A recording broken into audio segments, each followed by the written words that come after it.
Modi bullet train project వచ్చేస్తుంది. అహ్మదాబాద్ ముంబాయిలను కలుపుతూ ఈ బుల్లెట్ ట్రైన్ ప్రాజెక్టు కావలసిన ల్యాండ్ అక్విజిషన్ 100% పూర్తయినట్లు రైల్వే మంత్రి ప్రకటించారు.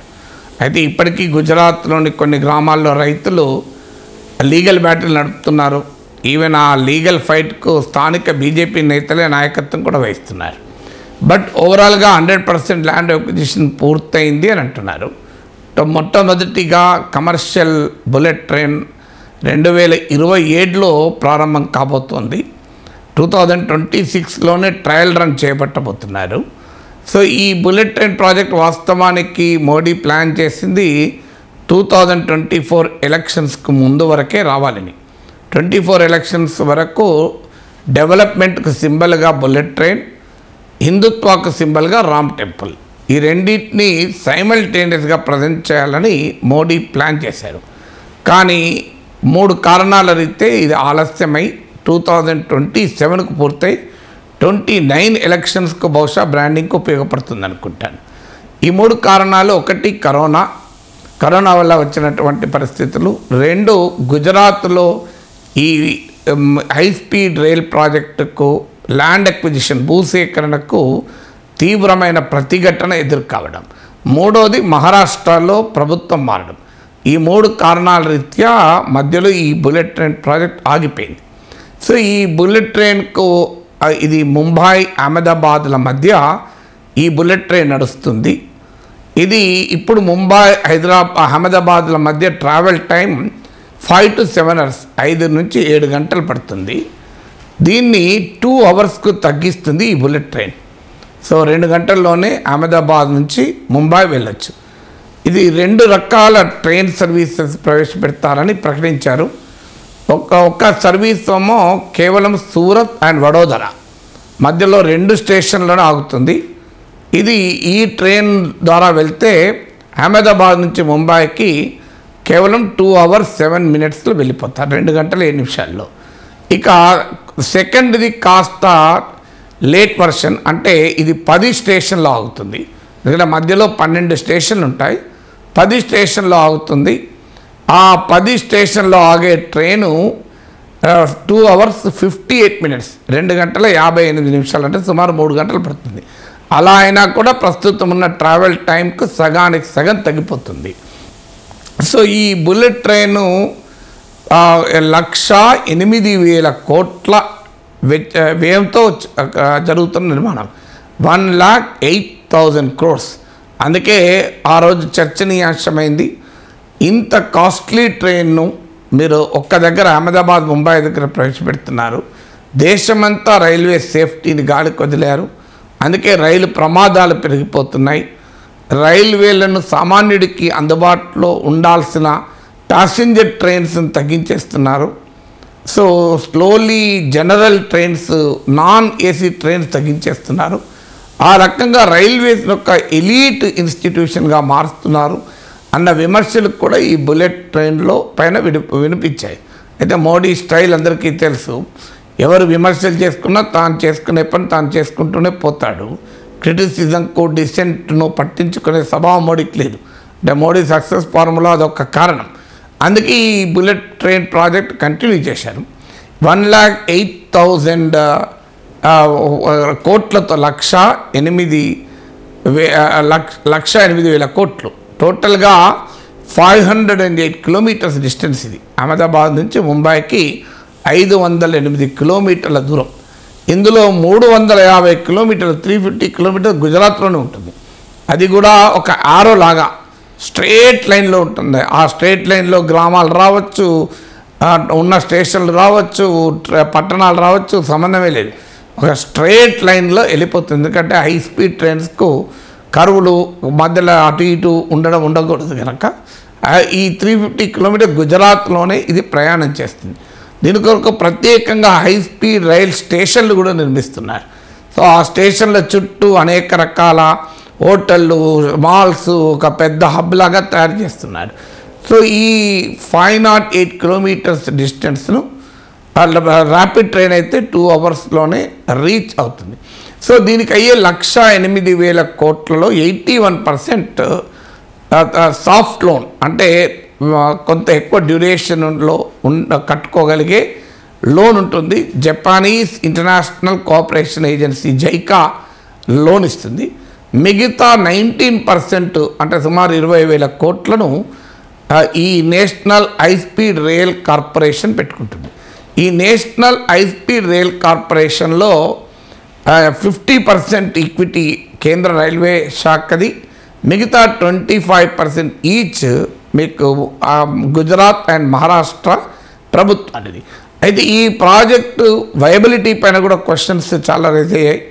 సో ఇందులో ఈచ్ ట్రైన్లో 10 కోచ్లు ఉంటాయి, 690 సీట్స్, 690 సీట్లు ఉంటాయని. So the cost of the train is also very high.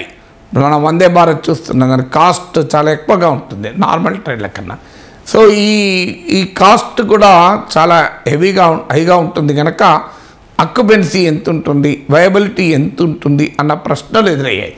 అయితే ఇప్పుడు మన హైదరాబాద్ మెట్రో వచ్చినప్పుడు కూడా ఇదే విమర్శలు ఎదురయ్యాయి కూడా. సో మెట్రో వయబుల్ అవుతుందా, మెట్రో కాస్ట్లీ కదా, మెట్రోని ఎఫోర్డ్ చేయగలుగుతారా, అక్యుపెన్సీ ఉంటుందా అని. కానీ ఇప్పుడు హైదరాబాద్ మెట్రో బాగానే నడుస్తుంది. అందువల్ల రేపు బుల్లెట్ ట్రైన్ వయబిలిటీ కూడా అనుభవంలో తేలాల్సిందే. దీంతో ఇంకొక క్వశ్చన్ కూడా ఏంటంటే ఈ బుల్లెట్ ట్రైన్ పైన దీన్ని వయబుల్ చేయడానికి ఈ bullet train corridor, high speed rail corridor అంటారు, దీని చుట్టూ ఇండస్ట్రియల్ డెవలప్మెంట్ను, అర్బన్ డెవలప్మెంట్ను భారీగా ప్లాన్ చేస్తున్నారు. సో ఈ స్టేషన్ ఇన్ఫ్లుయెన్స్ ఏరియా అని ఈ 10 స్టేషన్లకు, ఈ మధ్యలో ఉన్న స్టేషన్లకు కొన్నేమో ఆల్రెడీ డెవలప్డ్ స్టేషన్స్ ఉన్నాయి, కొన్నేమో ఇప్పుడు ఆ ఏరియా మొత్తం అర్బన్ డెవలప్మెంట్ చేయాలి అని. సో రకరకాల హబ్స్ ఆల్రెడీ ఉన్నాయి.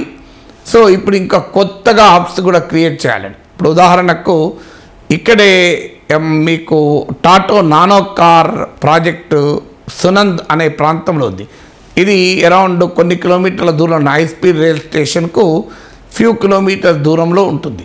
సో అక్కడికి మళ్ళీ హై స్పీడ్ ఎక్స్ప్రెస్ రోడ్స్తో కనెక్ట్ చేస్తారు.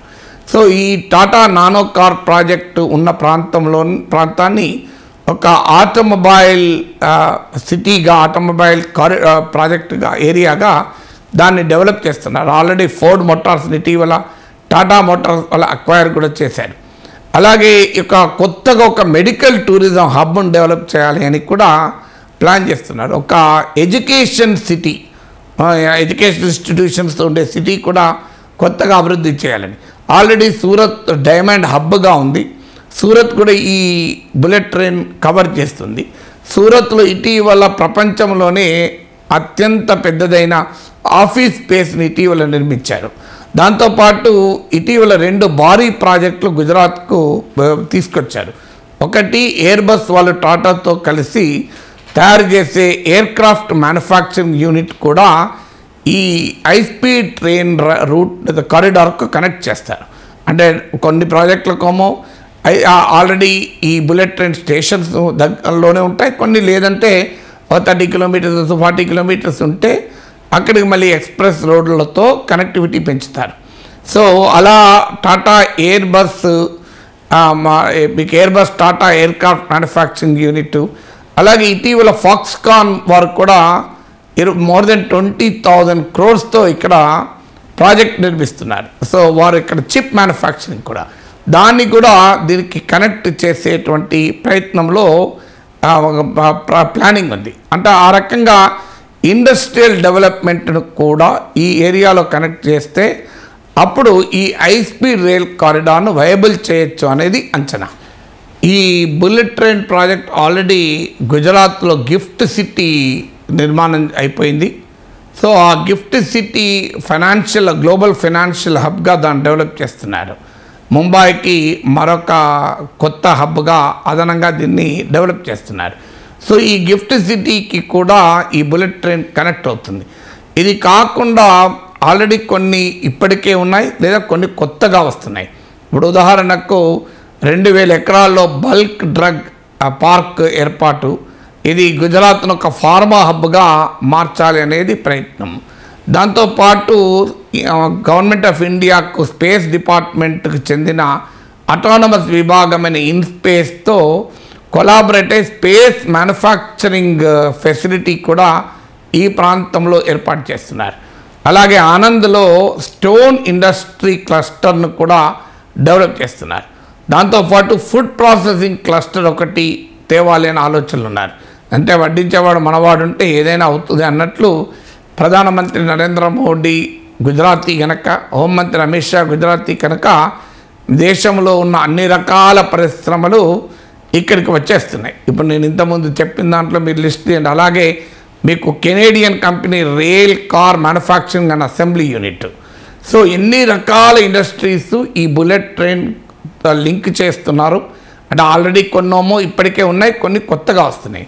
మీరు గమనించండి లిస్ట్ అవుట్ ఇప్పటి వరకు నేను చెప్పిన దాంట్లో చూస్తే మీరు GIFT City modern financial hub ఒకటి, financial services 2 chip manufacturing US Micron company, 3 aircraft manufacturing Airbus Tata, 4 pharma bulk drug park, 5 medical tourism hub, 6 కొత్త educational premier educational city, 7 food processing, 8 stone industry cluster, 9 rail car manufacturing and assembly unit, 10 already Surat ప్రాంతంలో diamond industry ఉంది.